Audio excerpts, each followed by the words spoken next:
You're Locked On Blackhawks, your daily podcast on the Chicago Blackhawks, part of the Locked On Podcast Network, your team every day. What's going on, Blackhawks fans? Welcome back to another episode of Locked On Blackhawks, part of the Locked On Podcast Network, your team every day. As always, I'm your host, Jack Bushman. Do me a quick favor right off the jump. Please go and hit that like button. Hop in the comment section down below as well. Make sure to hit me with your Mailbag Monday questions. I obviously won't be able to answer them on the segment here today, but I'll make sure to bookmark them for this time next week. And I only got 2 questions from the YouTube comment section, so definitely want to rack up those questions more for next Monday. Subscribe to Locked On Blackhawks on YouTube as well. All of that is 100% free. It will not cost you anything and helps me out in a massive way in growing the show. But happy Monday, everyone. Again, thank you all for joining me on another episode of Locked On Blackhawks, your one-stop shop for all things Chicago Blackhawks. Hope everyone out there had themselves a lovely weekend. Unfortunately, I'm battling through a little bit of a cold right now, as I'm sure many of you out there can tell based on my voice, or if you're watching this on YouTube, can probably see I'm a little bit pale, can hear I'm a little bit nasally, and battling through a cough also. This is actually the second time I'm recording today's episode because I went on a huge coughing fit like 5 minutes into take 1, I guess you will say. So keeping my fingers crossed that's not going to happen here on take 2. Hopefully I'll start feeling better here in these next few days. It's just whenever the weather is going up and down, it never seems to do me any favors. What does do me some favors, though, Blackhawks fans, is a much-needed offensive explosion out of this team yesterday to close out their weekend back-to-back and also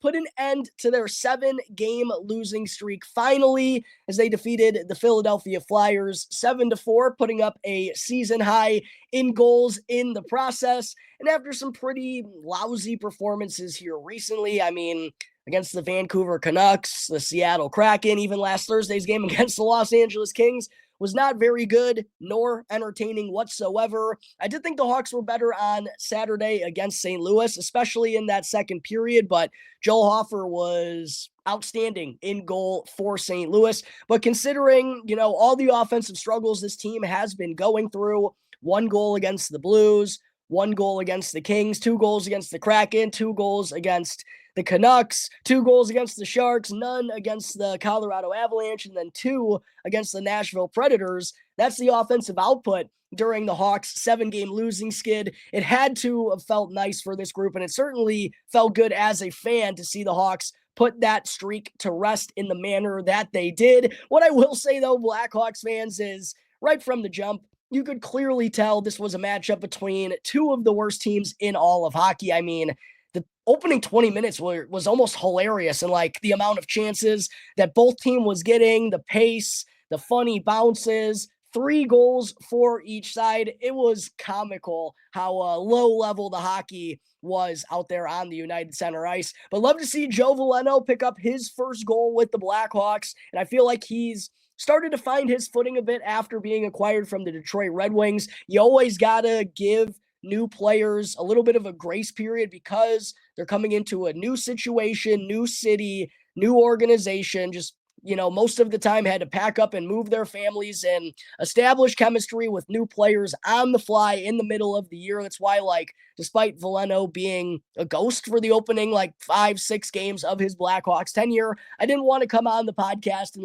absolutely bash him or anything. And because it's such a short sample size for him down the stretch of this season, we'll get a real better understanding of whether Veleno can be a puzzle piece or not next season as he's under contract once again, although I think it's unlikely that he's ever going to be a puzzle piece. You never can rule it out, but undoubtedly like to see Veleno find the back of the net for the first time as a member of the Blackhawks. Connor Bedard also found the back of the net for the 3rd time in the last 4 games, hitting the 20-goal plateau for the 2nd time in as many seasons as a teenager. Just the 2nd Blackhawks teenager to reach 20 goals twice as a teenager, and boy, would I love to see him finish the season with 25, keeping that foot on the pedal. And I especially love that Anders Sorensen went back to the Ryan Donato, Connor Bedard, Frank Nazar trio on the top line after randomly putting Jason Dickinson back up there recently. Never understood that maneuver whatsoever. Shockingly did not pan out for the Blackhawks all that well. It just makes so much more sense, and it's obvious you got to have one of Donato, Teravainen, or at the very least, Ilya Mikheyev, who's been excellent here for the majority of this season, but particularly in the second half. You got to have one of them on the top line with Connor Bedard. I thought the Donato, Bedard, Nazar trio looked really sharp yesterday when they were reunited. But the second period, after a very hectic start to this game, the second period is really when the Blackhawks took over. And Tyler Bertuzzi, who started to find his game again here recently late in the season with a beautiful backhand maneuver for his 19th goal of the season, would really love to see him finish the season on a high note. That gave him his second point of the game. And then the Blackhawks capitalized on a pair of power play opportunities, both with Teuvo Teravainen setting up Ryan Donato in his office. Donato with goals, his 24th and 25th goals of the season. Teravainen, obviously, with a 2-point performance as well, getting the primary assist on both of those. Bedard with the secondary assist on Donato's first goal. That gave him a multi-point outing. Tyler Bertuzzi with the secondary assist on Donato's second goal. That gave him a 3-point performance. And then the nice little cherry on top for the extra point was Lukas Reichel skating into the offensive zone with some speed and getting a fortunate bounce as his centering pass banked in off a Flyers defender for his 7th goal of the season. Sevens were wild at the United Center, and that was pretty fitting considering new Chicago Bears head coach Ben Johnson was in attendance and was the one sounding the horn before the opening whistle. Nice to see the Blackhawks respond with a touchdown on the scoreboard of their own. Pat Maroon, by the way, with the primary assist on Reichel's goal, giving him a 2-point performance. I'll have more on Pat Maroon here in just a second, Blackhawks fans. Make sure to stick with me for segment 2. But with Reichel having 7 goals now, would be lovely to see him get into double digits before the season comes to a close. Connor Bedard, as I mentioned, now has 20 on the year with goals in 3 of his last 4 games. Would love to see him finish with 25 tallies. And then Ryan Donato, after having a pair in this one, now giving him 25 goals on the year. Could we see Donato reach 30 for the first time this season, despite the Blackhawks being eliminated from playoff contention? Obviously, the home stretch of the season is pretty brutal to watch. There are some things that it would be fun to see the Blackhawks reach individually in terms of some of these milestones in their final 11 contests. But that's everything that I have from a much, much, much needed offensive explosion out of the Blackhawks on Sunday afternoon against the Philadelphia Flyers. Had to feel good for that group considering their offensive struggles as of late during their 7-game losing skid. Definitely felt good as a Blackhawks fan to tune into a game and not absolutely want to rip my hair out. But coming up in just a moment, Blackhawks fans, as I mentioned, speaking of Pat Maroon, I'll discuss Maroon electing to officially hang up the skates after the conclusion of this season.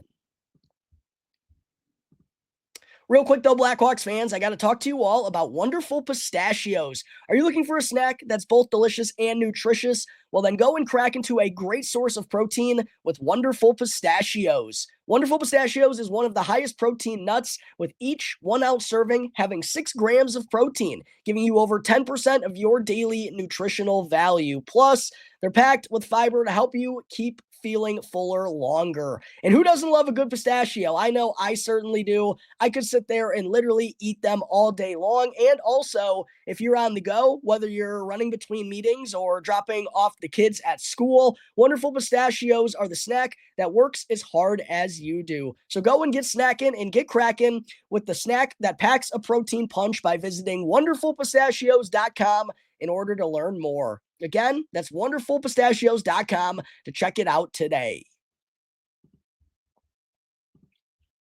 Segment 2, just prior to the puck drop on Saturday in St. Louis in the front half of the Blackhawks matinee back-to-backs over the weekend, Pat Maroon told Darren Pang on CHSN that he will be officially hanging up the skates at the end of the season, calling it a career after 14 NHL seasons. And of course, very fitting that Maroon elected to make this decision and announce this decision in his hometown of St. Louis, where the Hawks obviously were playing. And I even saw a report come out that on Friday night, Maroon took some of the boys out to his family's restaurant in St. Louis, which I didn't even know prior to Maroon being on the Blackhawks. I knew he was from St. Louis. For those of you who don't know, I spent my college days at Missouri and actually got my in-state in St. Louis, where my sister and her husband live. So I'm very familiar with the St. Louis area. I got a lot of buddies from the St. Louis area and got a pretty good feel of it when I was living there during that summer. In fact,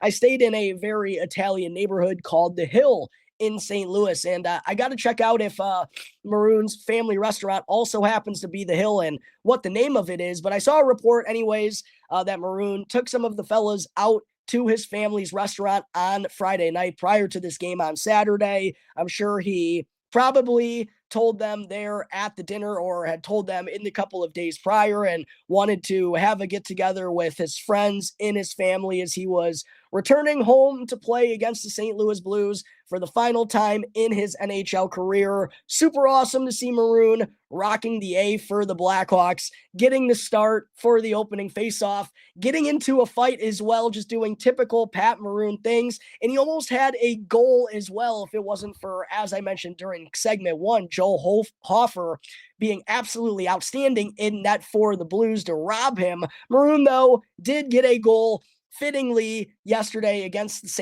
against Philadelphia, the team that actually drafted him for a 2-point performance. But he said, a very emotional conversation with Maroon and Darren Pang on CHSN.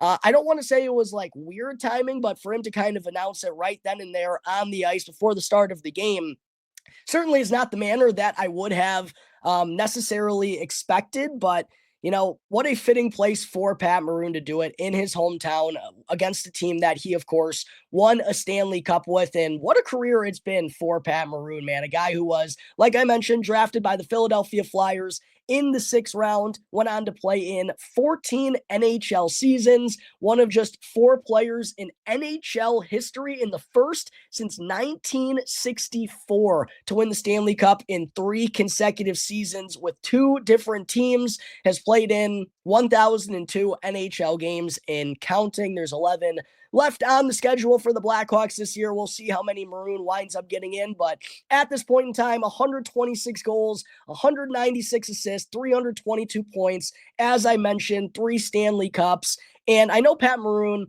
wasn't here for a long time, Blackhawks fans. It'll be just one singular season, but I do feel like he's made an impact and has given off a lasting effect on us Blackhawks fans who have been there through these down days throughout this season. And I really appreciate Pat Maroon for just the kind of stand-up guy that he is. And I'm sure some of you remember in my Blackhawks bold predictions that I gave out at the beginning of the season, one of them was that Pat Maroon was going to become the next Blackhawks fan favorite. And I don't think that necessarily became true, but like I mentioned, I think everyone appreciated Pat Maroon during his short time here with the Blackhawks as a stand-up guy, a great veteran leader, especially for the youngsters, really built a relationship with Lucas Reichel. I mean, there was that picture of Reichel hanging out with Pat Maroon and his wife and his kids on Christmas. Really, I'm sure helped out Lucas Reichel as he was kind of demoted down on the 4th line all season long. Those two have great chemistry off the ice. It felt like they established some good chemistry on the ice as well. And then Maroon just obviously being the type of guy who will do anything for his teammates. He'll drop the gloves and stand up for him out there on the ice. He'll lay a big hit. Just a all-around great, classy type of guy. And I know he doesn't necessarily have that reputation from all fans around the NHL, but I really enjoyed the Pat Maroon experience and going to enjoy it for these final 11 games. I know Maroon told Panger he's going to soak it all in and enjoy it as much as he can and be a consummate professional as he's always been. But congratulations to Pat Maroon, man, a guy who, for a 6th round pick, What a crazy career for a big guy who didn't necessarily have a role coming into the NHL. The way that he was able to claw out a niche job for himself that seemingly all teams want to add to their roster before the Stanley Cup playoffs. Like Pat Maroon is just that type of guy that all team wants to have on their bench and in their corner. And I'm glad we got to experience that, even though it wasn't a year that was involved with very much winning. And Maroon even said so himself after giving the belt to Joe Veleno following the Blackhawks win against the Philadelphia Flyers yesterday. He said, look, obviously it hasn't been a winning season here, but let's do our best to close out the season on a high note and turn this into a winning organization once again. And he said, especially for all you young kids out there who have such a bright future and have such a long runway ahead of you, let's close out this year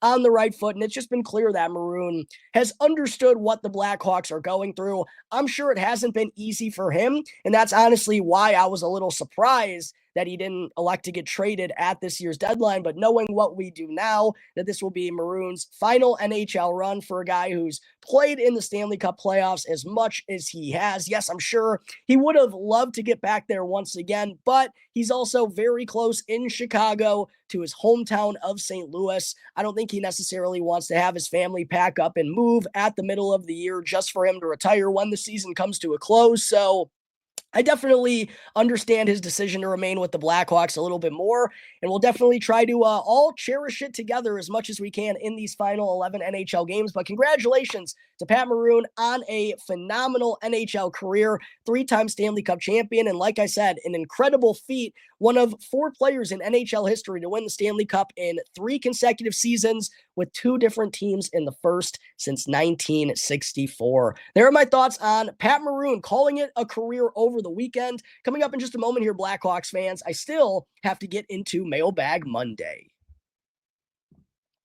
But first, real quick, I got to talk to you all about Monarch Money. Ever checking your bank account and wonder, where did all my money go? Between dining out, online shopping, and entertainment, it's really easy to lose track. But that's where Monarch Money comes in. Your personal CFO, giving you full visibility and complete control over your finances. And Monarch Money isn't just a budgeting app. It's a complete financial command center so that you can track all your accounts, investments, and spending all in one place, and that you can also just stop managing your money and start building wealth. And what I personally love about Monarch Money is that instead of juggling multiple financial apps at the same time, you can easily just use Monarch to check your finances, track your spending, and even plan out your long-term goals. So go and take control of your finances right now with Monarch Money by using the code LOCKEDONNHL at monarchmoney.com for 50% off on your first year. Again, that's monarchmoney.com and use the code LOCKEDONNHL for your first off on the year.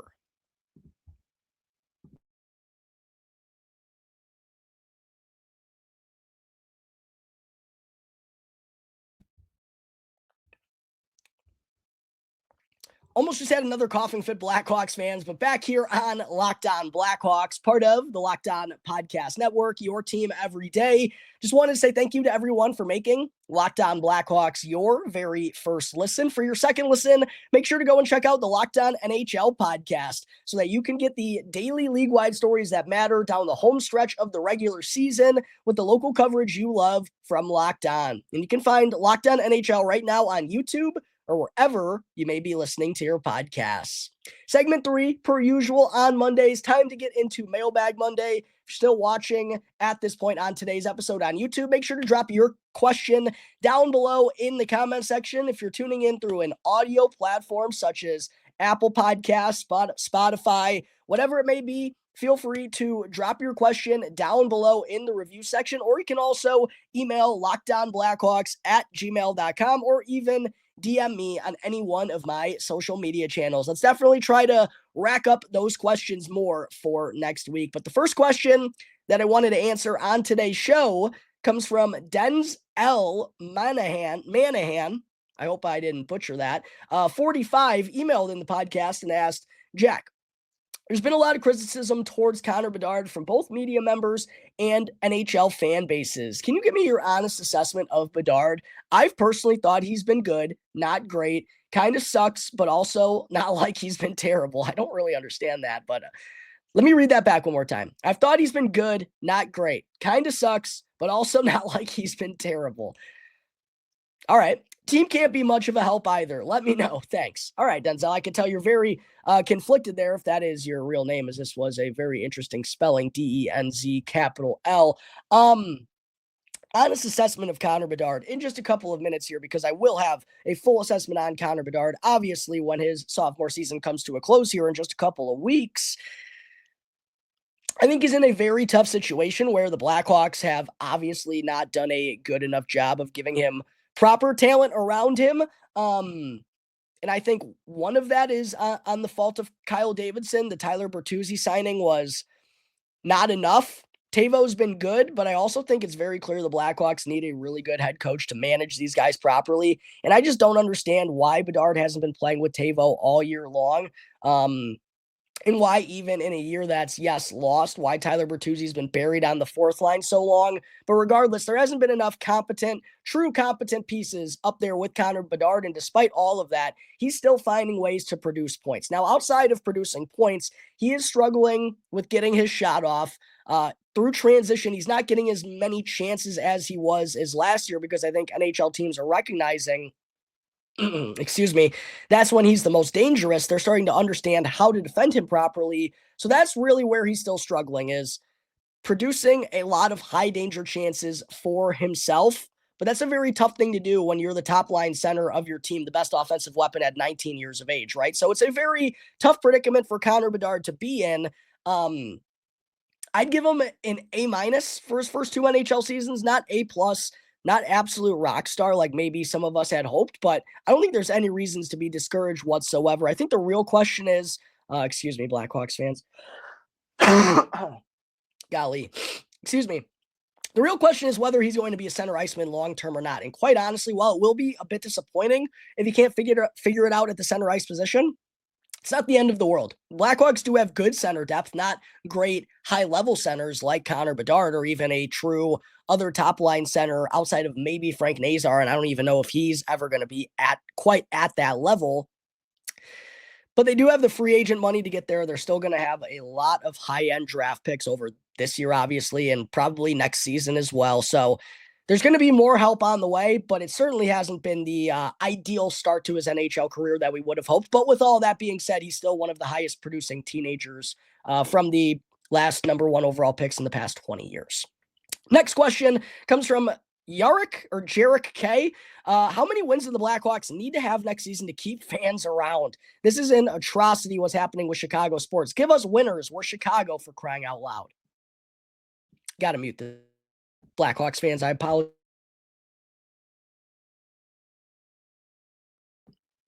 I'll try to edit this out the best I can. I know I look like an absolute mess.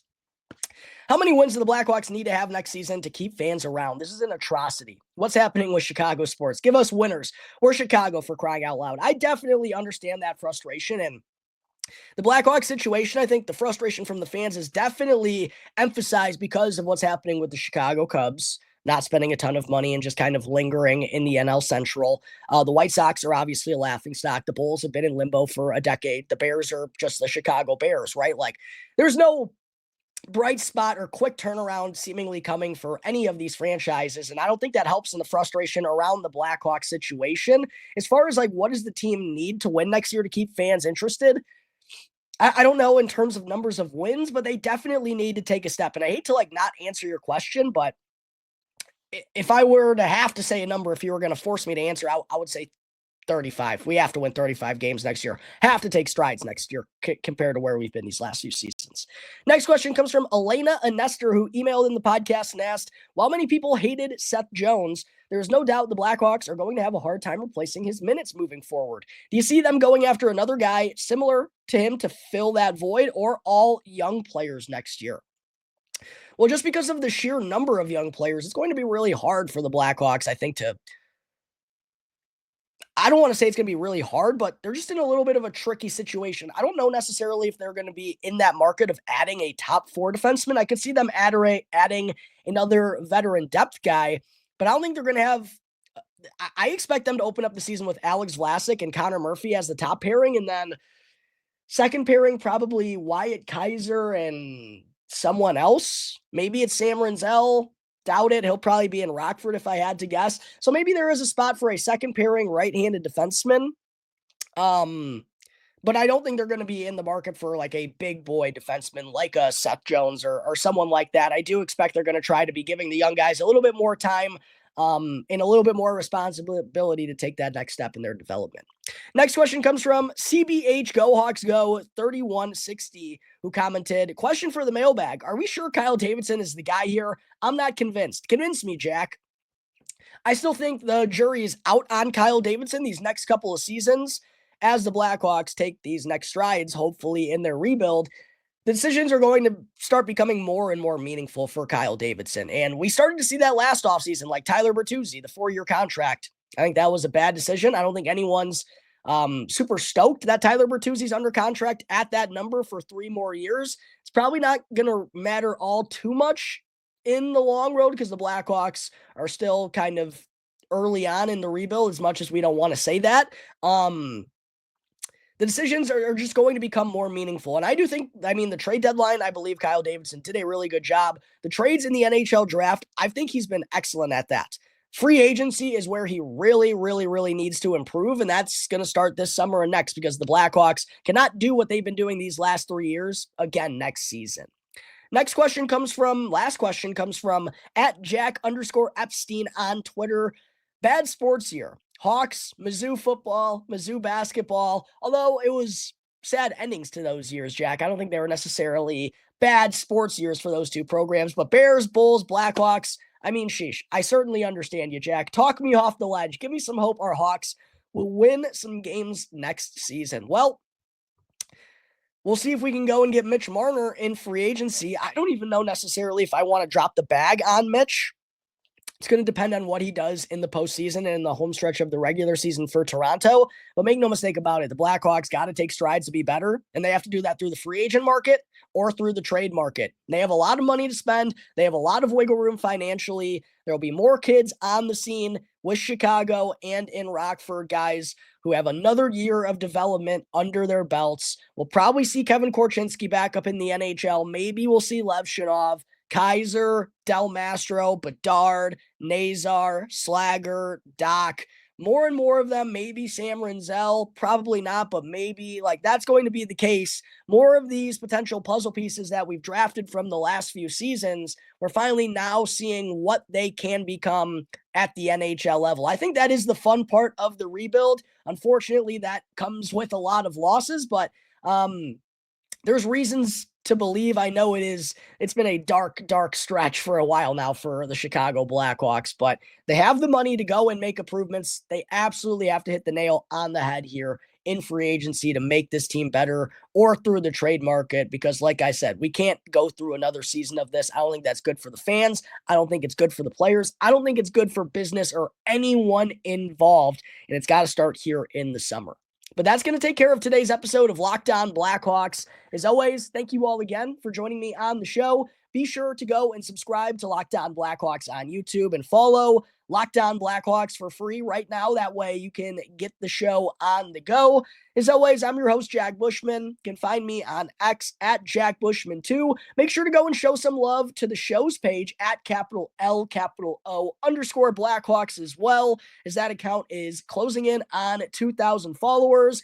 But that's going to take care of today's episode, everyone. Until next time, enjoy the rest of your Mondays. I'll see you on the next episode of Locked On Blackhawks, part of the Locked On Podcast Network, your team every day.